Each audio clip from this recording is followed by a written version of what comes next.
Speaker is a lady that I know personally because I needed her personally.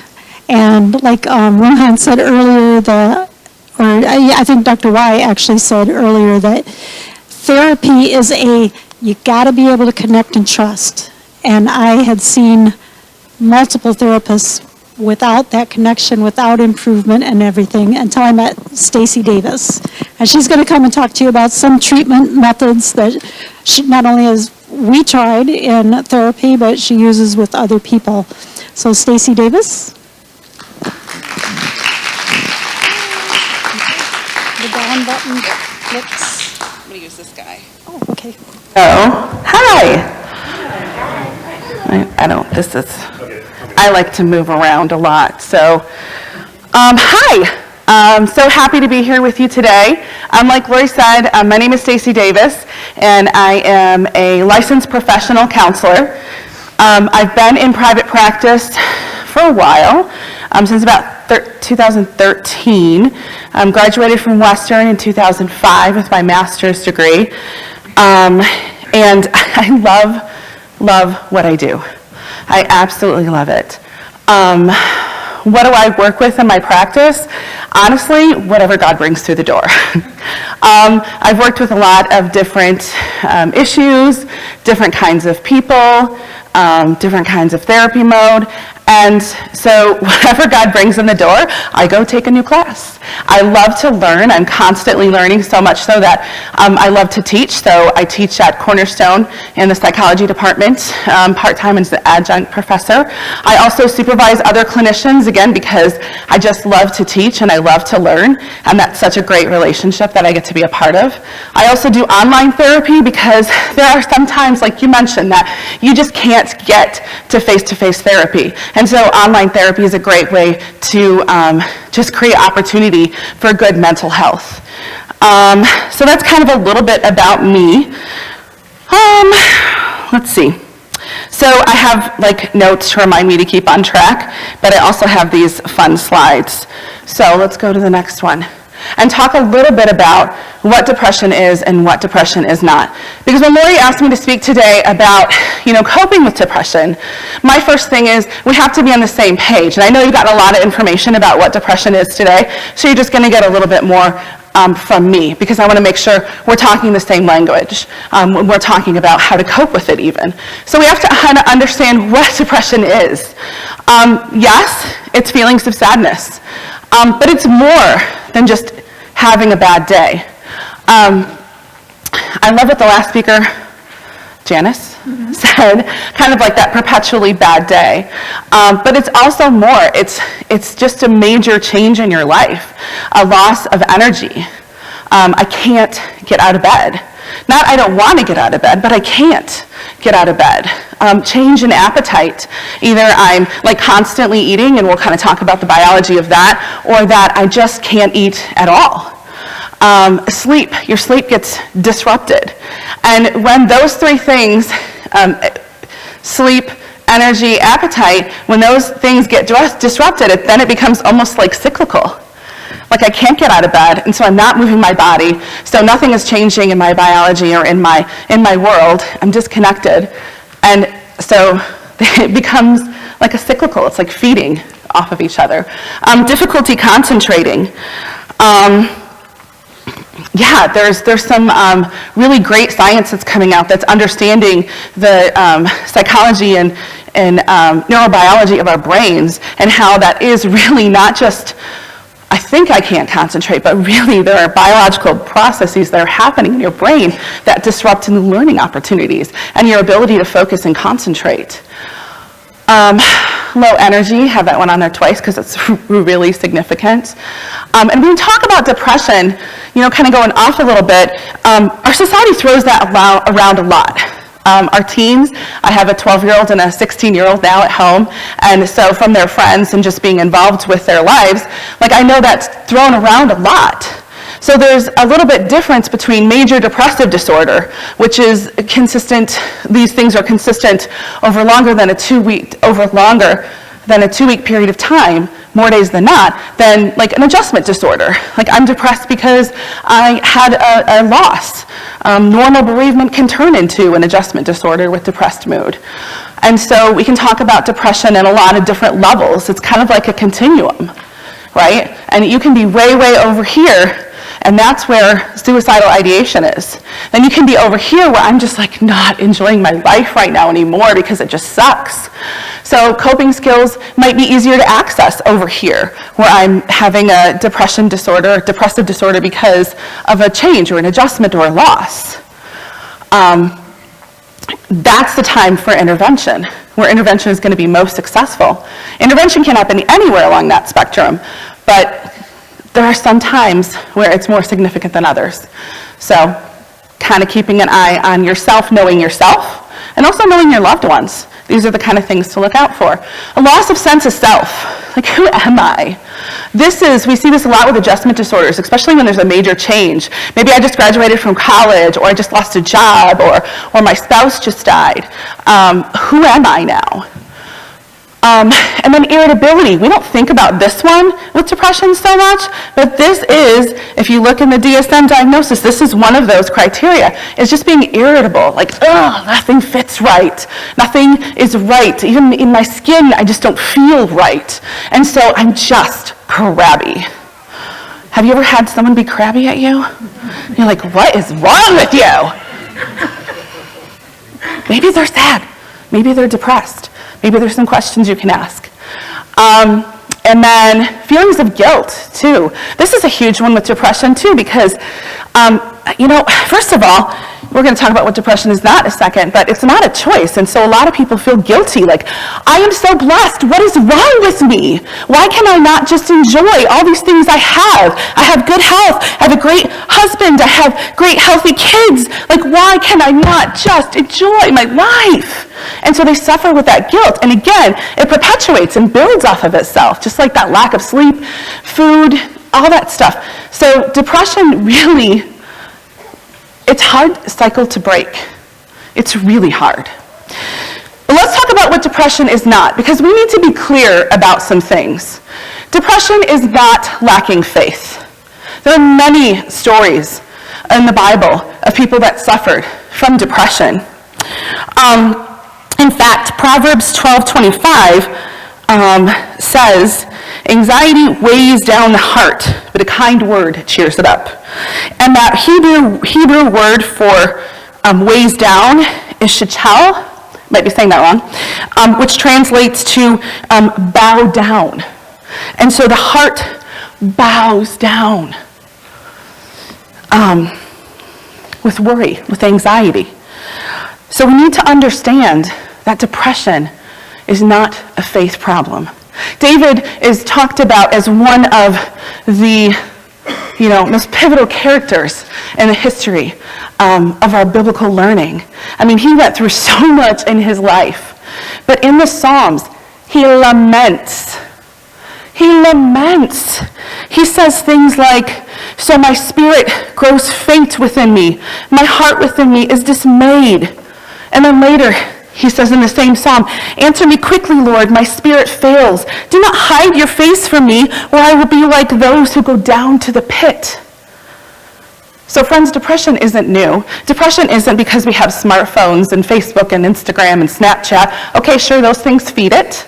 I see that. I work with teens in my practice too. But it's nothing new. And if you have ever suffered with depression, or know someone that suffers depression, there's not anything wrong with them. They're not broken. They're not defective. I hate diagnosing people, putting them in a box, in a category, to say, yes, this person is depressed. They have major depressive disorder. No, they're hurt. They're suffering. Like David suffered. Like, I have some more examples in here. Like Elijah suffered. This font is really little and I'm old, so sorry. Like Job. Job suffered.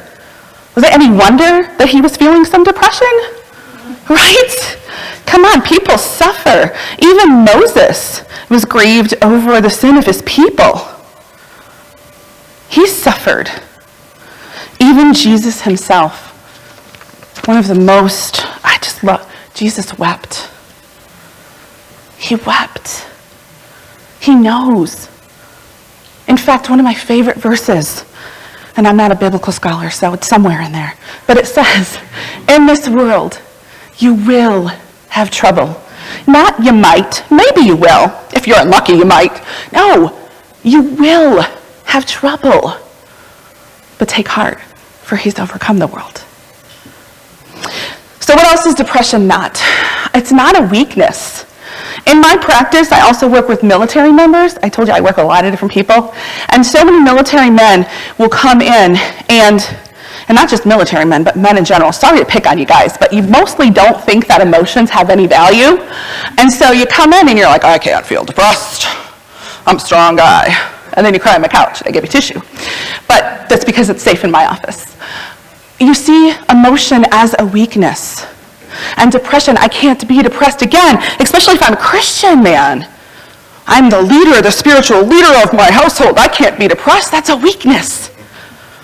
But it's not, guys. It's not a weakness. Other people will say depression is a choice. Just pray some more.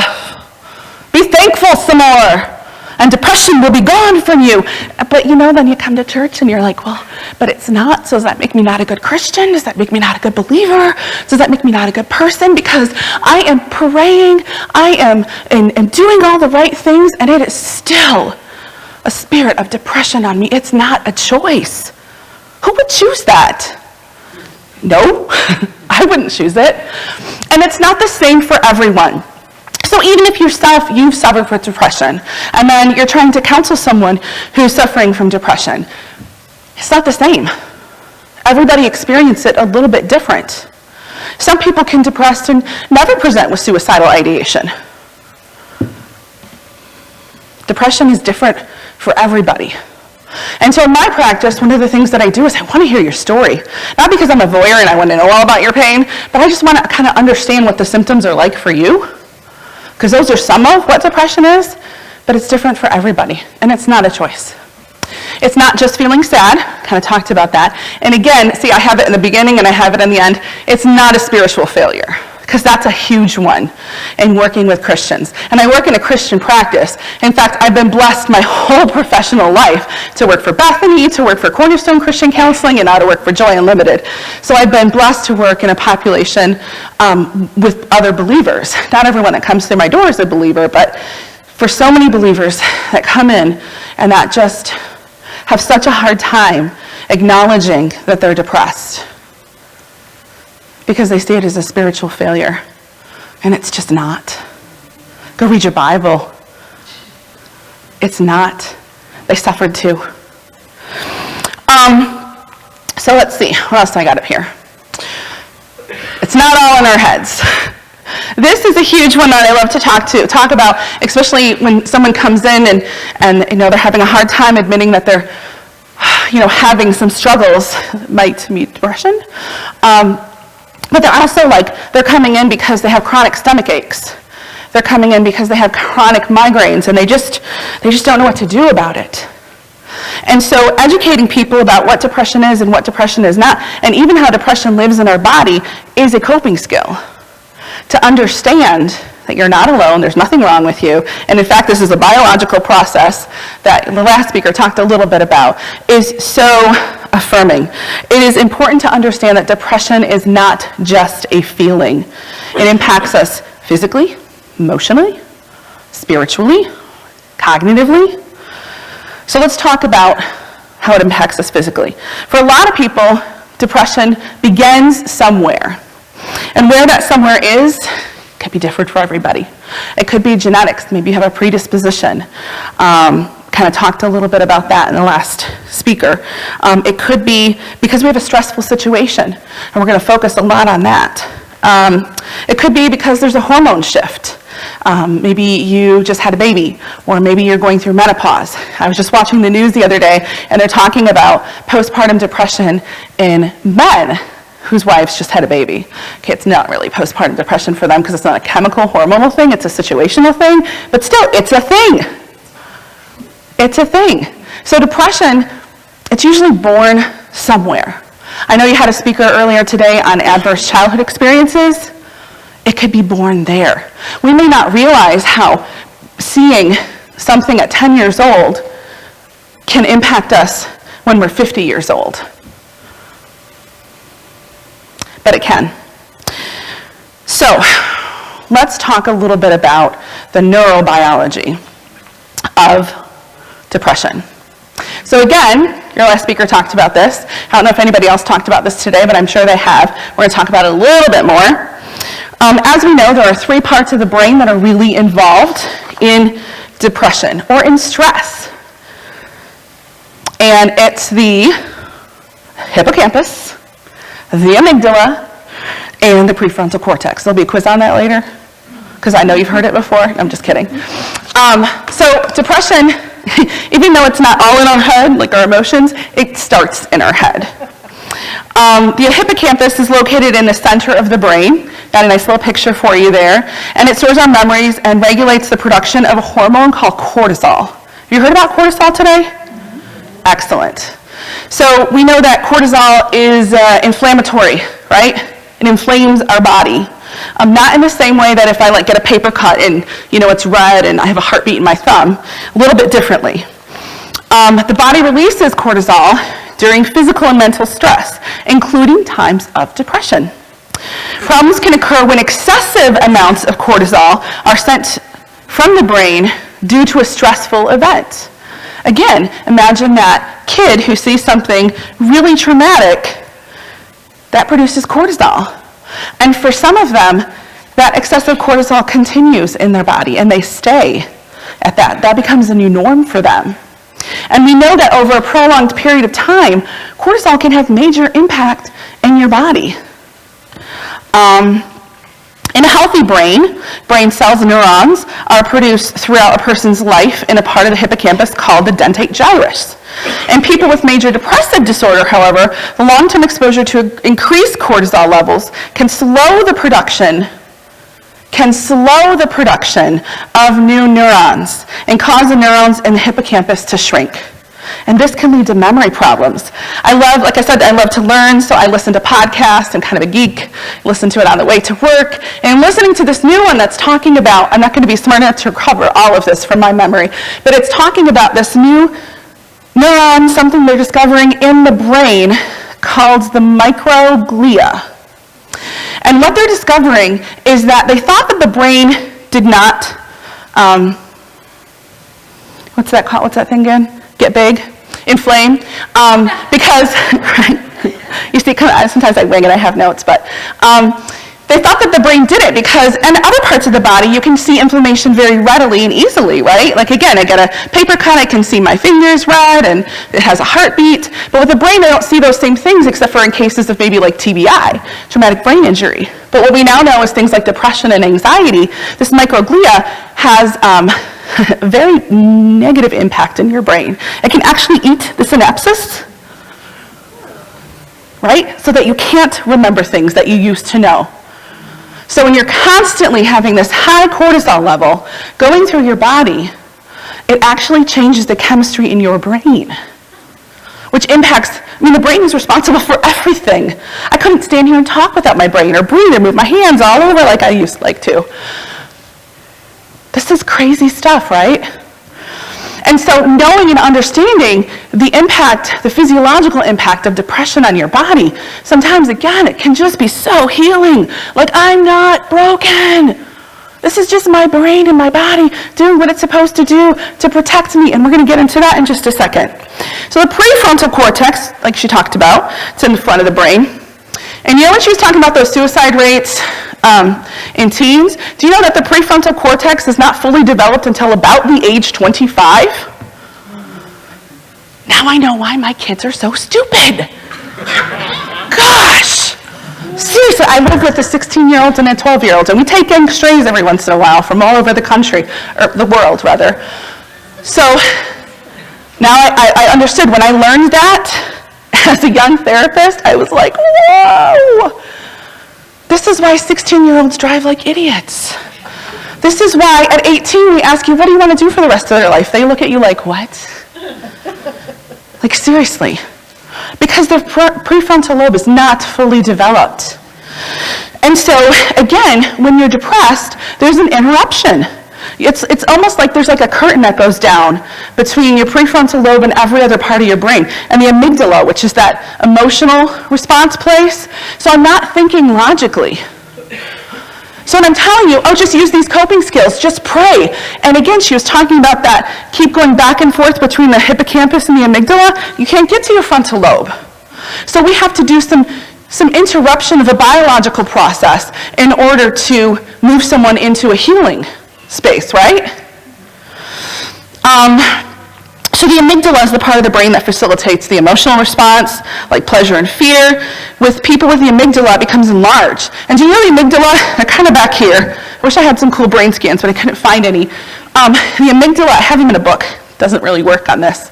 But the amygdala, when they're activated, they're like these two little almond-shaped things back here. When they're activated, they actually look like eyes. Usually they're nice and closed, but when they're activated, the amygdala is triggered because of a threat response. They look like little eyes, like they're scared. Isn't that crazy how God designed our body? It's amazing. So in people with depression, the amygdala becomes enlarged, big wide open eyes, and more active as a result of constant exposure to high levels of cortisol. An enlarged and hyperactive amygdala, along with abnormal activities in other parts of the brain, can result in disturbances of sleep and activity patterns. Remember those things we talked about earlier? It can cause the body to release irregular amounts of hormones and other chemicals in the body, leading to further complications. And so what I find interesting with mental health and with mental health diagnosis is that you can go into your doctor or your psychiatrist and you can say, I just felt like crap. I have no energy, I can't eat, I can't sleep. And, oh, well, let's see, let's make a diagnosis. But Dr. Daniel Amen, has anybody heard of him? You have. So Dr. Daniel Amen is the founder of the Amen Clinics, which is one in Chicago, and he is beginning to revolutionize the field of psychiatry because as part of his diagnostic procedure, he takes SPECT scans of your brain. So he can see those amygdala that are wide open, or what different parts of the brain are firing or not firing according to different stimulus. So it's kind of cool where we're going in the field of neuropsychology, understanding how mood disorders, how depression and anxiety are really things that don't just affect us in the way that our behavior is, but on a neurochemical level. And we can talk about trauma. I could talk about that all day. That's one of the things I work with in my practice, because depression and trauma and anxiety, all those things go hand in hand in hand. So let's kind of explain this in a little bit of a different way. Zebra. So I have this book, one of my favorite books, called Why Zebras Don't Get Ulcers. It's a great title, right? It's a good read, too. It's by Dr. Robert Sapolsky. And he explains, again, this biological, neurobiological component of mood disorders, anxiety, depression, trauma, all that good kind of stuff. And so, pretend you're the zebra. He's having a good day. He's grazing in the grass. His body's all calm. He's just chilling. But out of nowhere, here comes the lion. And the lion is hungry. And the lion wants that zebra for his lunch. And automatically, some things happen with the zebra's body. The zebra doesn't think, go, go, gadget brain, trigger the fight or flight response. No, it just happens. Immediately, a physiological response happens that begins in the brain with the amygdala and runs all the way down the central nervous system through the sympathetic nervous system. So things happen to the zebra, like the zebra's pupils will dilate so he can see farther, to run away and live another day. The zebra's heart starts pumping really fast. And that's so that blood can get to the major muscle groups so the zebra can run farther and faster and get away from that lion. So all that grass that zebra was just eating, it's not getting digested because the body says we have more important things to spend the energy on, like running for our lives. So all of these biological processes happen all the way down your central nervous system, impacting everything from right here. My mouth's a little dry right now. You know why? My sympathetic nervous system is activated talking to you guys. So all of these things are impacted. And like the zebra, we have that same response. However, unlike the zebra, we don't need to be chased by a lion. Simply by our thoughts, we have the same physiological response as that zebra running for his life. So we're sitting in our nice, comfortable Barcalounger, watching TV. This is a real life thing that happened to me. So I went to school in the 90s, and there was this book called The Handmaid's Tale. Any of you ever heard of that? Well, Hulu decided to make a show out of that. And I was at home by myself. I live in a very comfortable home, no threat around my home. My dog barks if somebody comes near the door, so I know I'm safe, right? But I'm sitting there eating my lunch and watching this Hulu show, The Handmaid's Tale. And I have a smartwatch. You have those, like, checks your heart rate? And I'm eating my lunch in my nice comfortable home that's safe. My dog will bark if anyone comes. And there is a particularly intense scene happening on this show. I mean, is she gonna get away? Are they gonna catch her? What's happening? Ah! I look at my smartwatch, and legit, my heartbeat was 120 beats a minute. I was completely safe. There was no threat except for a perception of a threat to someone, not even me, on a TV screen. If you don't think that depression, anxiety, stress, all of that lives in your body, get a smartwatch that tracks your heartbeat and you will see. Because a heart rate, one of the things I do is marriage counseling, and Dr. John Gottman calls it diffuse physiological arousal, is indicated anytime that your heartbeat, which in a normal human is about 80 beats per minute, goes above 100 beats per minute. That indicates that you are in fight, flight, or freeze. And in my safe house, with my barking dog, my heart rate is 120 beats a minute. So we don't need real threat. We don't need a lion. We just need a thought of a lion in order to make that stress response happen, which increases the cortisol, which creates a whole chain of nerve endings, signalings, hormonal secretions, just like that zebra running for his life. And that can trigger depression. So,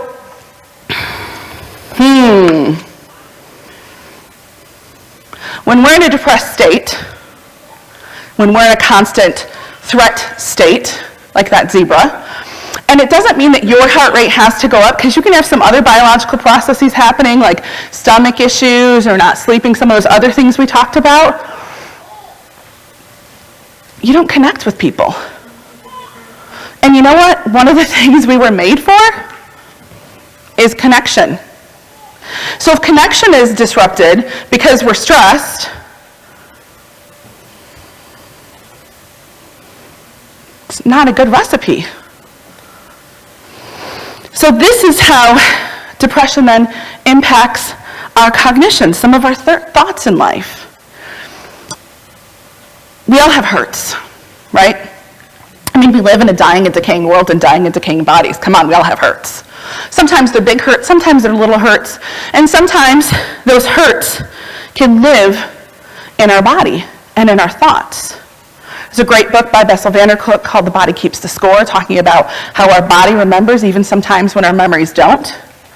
But when we're talking about thoughts, and that guy sitting in his nice, comfortable Barcalounger, like having his body stressed because just what he's thinking, there is this theory called the adaptive information processing model, which says that sometimes our hurts are adaptively processed. So, my parents got divorced when I was 4, and I somehow adaptively processed that, meaning it's just a hurt in my past. But then there are some hurts, some thoughts, some experiences that don't get adaptively processed for whatever reason, and they become things that say something about me. Because my parents got divorced, there must be something wrong with me. It's my fault. Why would my dad leave me? Something wrong with me. You think of that in your nice, comfortable Barca lounger, I guarantee your heart's not like at 76. Probably a little higher, which indicates stress, which can trigger depression, and then you live there. So I talked about our depression impacting us physically, through our body, through our thoughts. So, what do we do about it? What do we do about it? Well, first, we recognize ourselves. So, I'm going to talk to you a little bit about some of the therapies that I do. I know you've heard some of them before, so I'm going to try not to repeat, try and give you some new information. So, for the guy that's sitting there in his nice, comfortable Barca lounger, and he recognizes that he's having some thoughts that are triggering some chemicals in his body, what's he going to do about it? Well, hopefully, he or she will come and talk to somebody about it. There's lots of ways to get counseling. Lots of churches have lay counselors. Lots of places have counselors where you can go, Christian counselors, non-Christian counselors that accept all kinds of insurance. And if they don't accept insurance, they accept some form of payment. You have online therapy. There's lots of great resources. Better Health, there's a Christian one I don't remember the name of, Talkspace. So there's lots of ways to get help. But here are some of the ways that I work with people. So I went to the American Association of Christian Counselors conference this past fall, and I met this really cool guy named Scott Swimmington, and he introduced me to this method called the two-screen method, which is something old but repackaged in a different way. But it's a really great intervention, and I want to share a little bit with you about it. So imagine, if you will, that you are in a big movie theater. Okay? And there's a big screen. We all like to watch movies on those big screens, right? This is a big screen. This is the front screen. This is what's happening in your life. This is the good. This is the relationships, the moments where you feel spiritually connected to God. This is, the little kiss on your cheek from your little one or grandson or granddaughter or whoever you love. It's the good in life, right? But then there's this other screen, the side screen. When you watch this video on YouTube, he's got this dun, dun, dun, dun, dun, dun, dun, because it's all the yucky, negative thoughts. It's that thought, I'm just not good enough. I'm not worthy. Or it's addiction. Or it's just a negative thought about yourself. Does this make me look bad? That's on your side screen. And what happens is when something lights up on your side screen, your attention goes from your front screen over here, like, what's going on? And then what happens, the nice guy in his Barca lounger, what happens is internally his mind is anchored over here to a side screen. And then this starts becoming bigger and bigger and bigger than the front screen, than real life. And then this becomes true. Right? And I start to live there.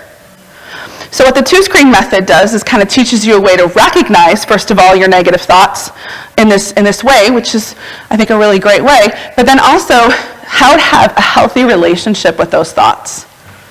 Right? So that's not my truth. What's my truth? My truth is what God says. What does God say about me? What do those people in my life that I love say about me? What is the truth that I know to be true about me? So I accept what's happening over here. I see you. Not today.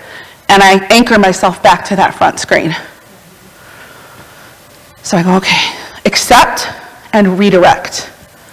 So that's a great way for Mr. Man in his nice, comfortable lounger to calm down his heart rate and to re-engage back with the world, back into relationship. So for me, sitting at home watching that show that got my heart rate increased, I recognize that my heart rate is increased because my watch is like beep, beep, and oh, okay. That's not happening right now to me. And I anchor myself back into my front screen. What's really happening right now? And do you know that we have between 80 to 180,000 thoughts going through our mind every single day? How many of you put your shoe on the same foot when you get dressed? Anybody? Yeah? Thank you. Me too. Do you know that's a thought? It's an unconscious thought. Again, going back to that zebra, the zebra isn't thinking, go, gadget, brain, let's go, run away. No, it's automatic. It's unconscious. And you know, a lot of those thoughts that are automatic and unconscious, in cognitive behavioral therapy, which is another thing that I use, we call them automatic negative thoughts, or ants. And in my practice, I teach people how to squash their ants, right? How to recognize them as negative thinking and how to interact with them in a healthier way. So, with cognitive behavioral therapy, I teach people how to recognize their distorted thinking patterns. We all have them. None of us is perfect. No matter how much we try, there's only one person who was ever perfect that walked on this planet, and his name was Jesus, so it's not you. So just give that up. So, what are your negative thinking patterns? Do you tend to have all or nothing thinking, kind of black or white? Well, it's either this way or that way, and anything in between, like, that's going to cause some major side screen action, major distress in me. Is it disqualifying the positives? Like, it doesn't matter that I have, 20 years of doing great things for this company. Well, they fired me, so it must be that everything sucks, right?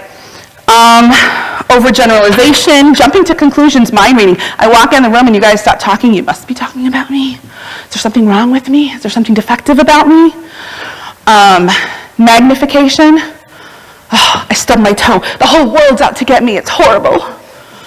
These are real thoughts that people struggle with.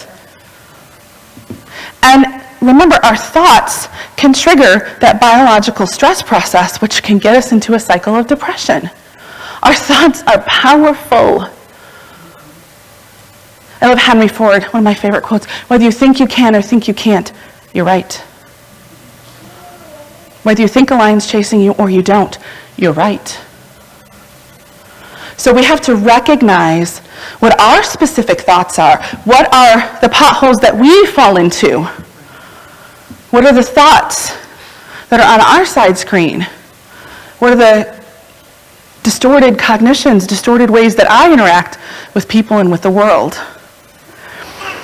Another form of therapy that I use is called EMDR. Has anybody ever heard of this one? Yes, good. EMDR stands for eye movement desensitization and reprocessing. And what that is just kind of a fancy way of saying that we use eye movement or bilateral stimulation to kind of trigger that process that happens in REM sleep. In REM sleep, our eyes are moving back and forth, and REM sleep is where we process a lot. That's where we dream. There's a lot of psychological, emotional healing that happens in REM sleep. So again, when your sleep is disrupted because of depression, we don't get into REM sleep, which is healing, which is cyclical, right? So in EMDR, we target a client's negative beliefs about themselves. Remember that adaptive information processing theory I talked about a little bit ago, where some hurts begin to tell a story of who we are instead of what happened to us? Well, in EMDR, we target those thoughts, and then we target those memories. And through bilateral stimulation or eye movement, we help a client first desensitize to that memory so it doesn't become as strong and as big and painful when I think about it anymore. And then we introduce a positive belief, and we reprocess that memory. It's pretty cool stuff. I don't know how it works exactly, but it works. There's tons and tons of research that shows the efficacy of this specific treatment to address a lot of the stuff that you heard about in the ACEs. Let's see. How you doing so far? Are you buying what I'm selling? Yeah. Does it make sense to you? Resonate? Okay. Resonated with Paul, too. Paul is one of the biggest writers of the New Testament. And Paul struggled with what he called a thorn in the flesh, a physical ailment that caused him much torment. In 2 Corinthians, he begged for God to take it away, but God told him no. God told him no. That God's power was able to shine more brightly in Paul's weakness. Or sometimes, as much as we don't want to hear this, there's a reason for why you're going through what you're going through. There's a reason why God doesn't lift the spirit of depression off of you. Even Paul, who is, again, like one of my favorite and most influential writers in the New Testament, struggled, and he wrote some amazing things. One of my favorite verses, kind of getting ahead of myself a little bit, but that's okay, is Philippians chapter 4. And it says, rejoice, this is Paul writing again, who suffered with a thorn, with an affliction that God would not relieve from him. Rejoice in the Lord always. I will say it again, rejoice. Let your gentleness be evident to all. The Lord is near. Do not be anxious about everything, but in every situation, by prayer and petition, with thanksgiving. There's a lot in that little verse. Do not be anxious about everything. Okay, well, I'm anxious. Look, I'm the guy in the chair. He doesn't look anxious, but he is. His heart rate is 145 beats per minute. And do not be anxious about, well, I am. So what does he tell you to do? By prayer and petition, by talking to God with thanksgiving. Because remember, our thoughts are powerful. Whether we think we can or think we can't, we're right. And the peace of God, which transcends all understanding, will guard your hearts and mind in Christ Jesus. But how do I do that? Finally, brothers and sisters, whatsoever is true, whatsoever is noble, whatsoever is right, whatsoever is pure, whatsoever is lovely, whatsoever is admirable, if anything is excellent or praiseworthy, if there's any little tiny thing in your life that's good, think on these things. Think on these things. So now we're going to get into how do we go from looking like that to actually feeling like that. So, kind of skipped a slide. That was for everything I just said. So we're going to look at coping skills in 3 different dimensions. We're going to look at healing, first, my body.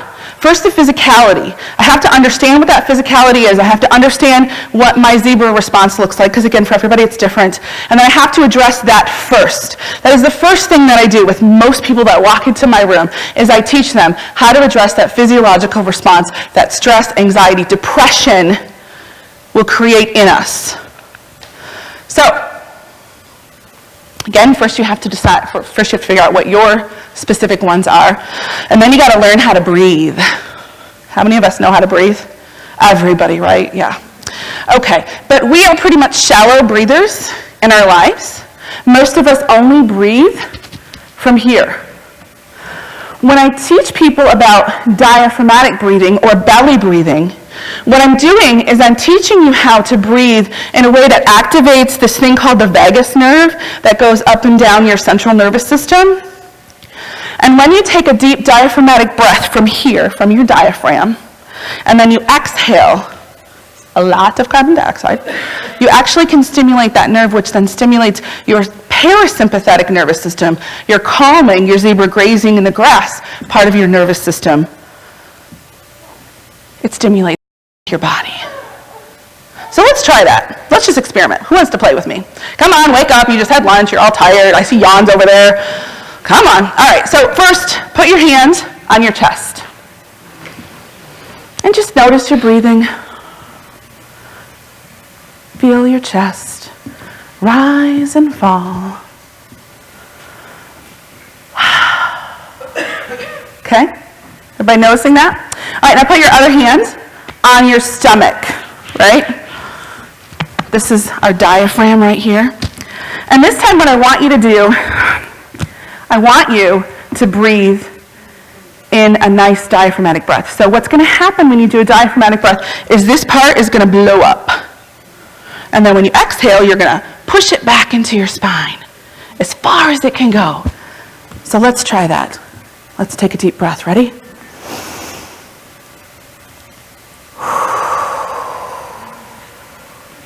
Really make that stomach go out.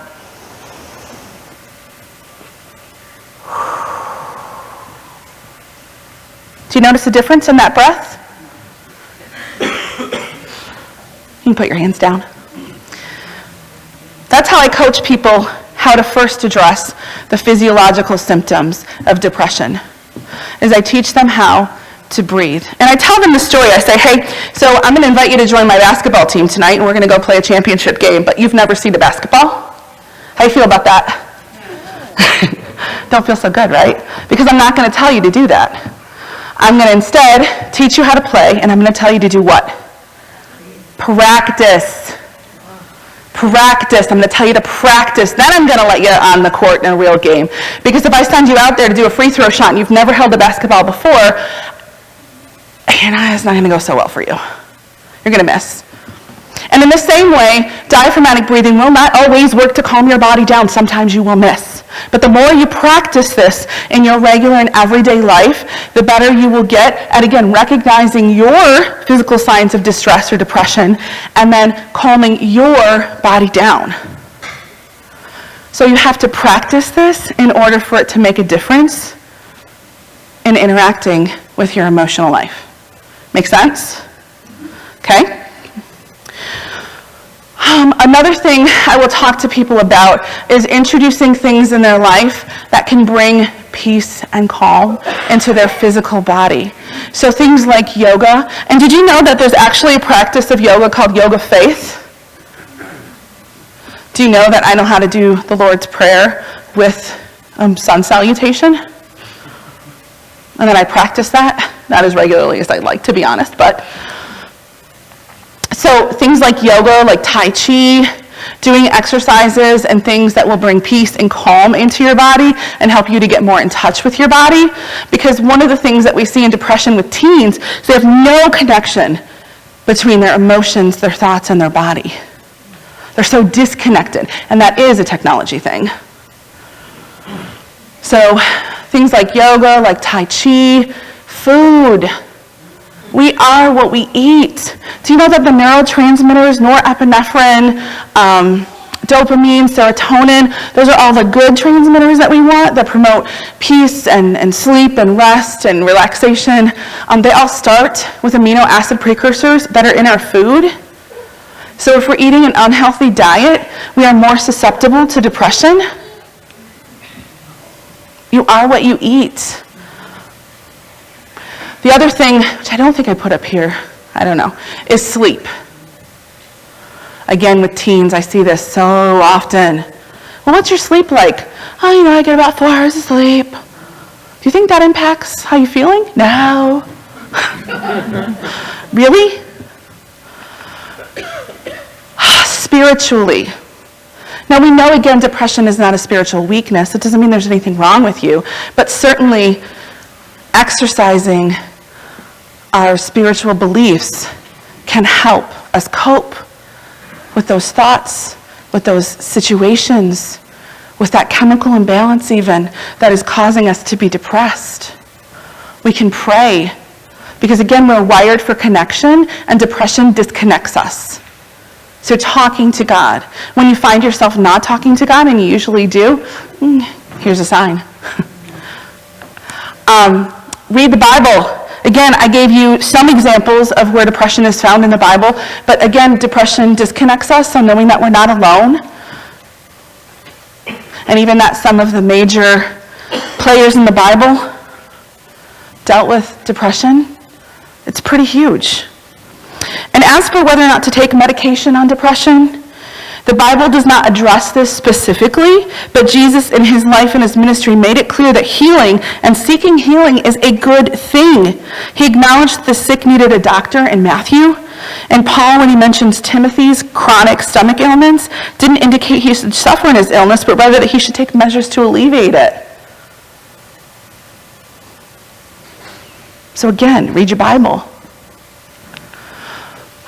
Praise music, things that uplift you, because what did Paul say? Whatsoever is good, whatsoever is lovely, think on such things. And when we're listening to praise music, we are what we eat, physically and spiritually. I know I was convicted. I love psychology. I don't know if you guys could tell that. And I used to watch the show Criminal Minds, and it was cool psychology, right? But it also was freaking me out when I was walking in my car at night. I was like, oh, right?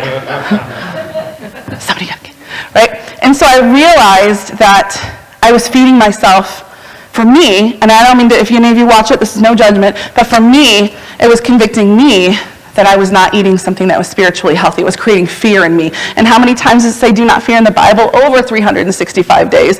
Not because we're not supposed to fear, but because God knew we would fear. And he's trying to give us encouragement. So I was recognizing that that was something negative. So instead, I listen to praise music a lot and podcasts and fellowship, again, because depression disconnects us.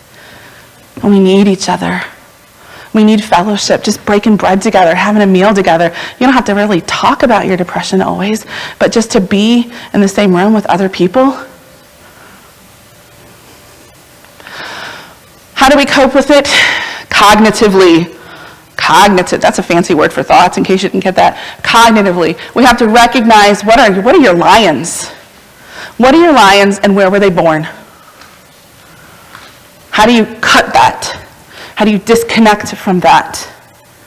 But again, I'm kind of going in an order here. You have to deal with the physical symptoms first before you can even access that frontal lobe to think about and understand what are your lions, what are your negative thoughts. And then I have to figure out how do I challenge them? How do I challenge my negative thoughts? How do I connect to my front screen, which is my truth? But again, I can't recognize those negative thoughts until I connect back with my body and address the physical symptoms of depression. And then learn how to challenge those negative thoughts. Sorry, that was changing your negative thoughts. How do I challenge them and how do I change them? Again, it's like basketball. I have to practice. It's not going to happen overnight. And listen, I will promise you that chaos and pain will come into your life uninvited. But peace and the joy that comes with peace, with really connecting, it has to be invited. It has to be practiced. It won't happen overnight. There's no magic pill that you can take that will take away your depression. It will help create a door, a window that will create space for you to do these things. But a pill alone, it won't do it. It's a start, but it won't do it alone. You have to practice, and you have to practice in all of these domains. And a great way to start is seek out a therapist. Psychology Today is a great way to find a therapist near you or to recommend one for a friend that is hurting. You could find lots of profiles. You can put in Christian. You can put in, do they do EMDR? Do they do this kind of therapy or that kind of therapy? It's a great way to start. So, questions? I answered all of them. Okay, so if there's no, one question.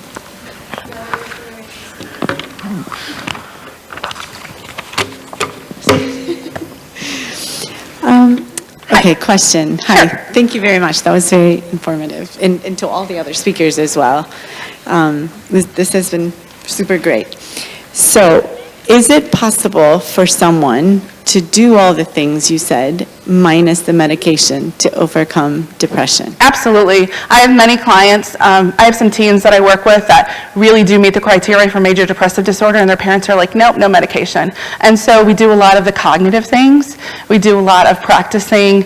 I do a lot of practicing meditation interventions, mindfulness exercises, retraining your thoughts, the two-screen method, and absolutely, can we overcome depression without medication? Yes. Okay. Yes. And is it possible for somebody to do that with education without a therapist? I would say that yes, absolutely. There's so many great resources out there. I could tell you 500 of them that would be great self-helps. But again, we're wired for connection. That's how our Creator designed us. Mm-hmm. And so you're going to get a lot more benefit with doing this with someone. And even if it's not a professional, maybe a lay counselor, someone in your church, someone who mentors you to do this with someone. I think healing in a didactic relationship is much more powerful than trying to do it yourself. Follow-up, sorry. Nope. One of the earlier speakers also had meditation Yes. in that list. So how is meditation different than what you had? Honestly, it's not. Yoga is a meditative form of exercise. Tai Chi is a meditative form of martial arts. Meditation, mindfulness, however you want to name it, those are ways to absolutely address those physiological symptoms that I just discussed. So meditation would be considered still stopping the negative thoughts? Well, meditation would be calming down the physiological symptoms. What Janice talked about earlier with that monk and why they were able to access the frontal lobe even without that human connection was because of meditation, because they're very in touch with their biology and physiology and their internal thought process and dialogue with God on a regular basis. That's what we're talking about. Does that make sense? Yeah, thank you. Yeah.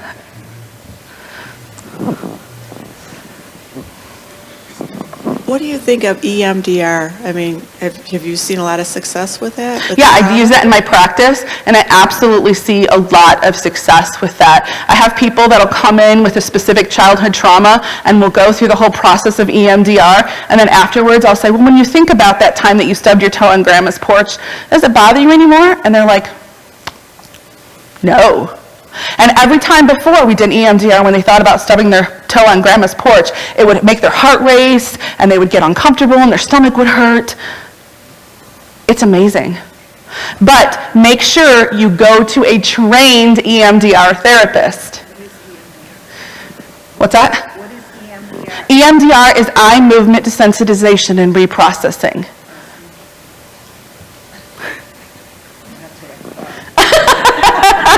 Exactly. That explains it all, right?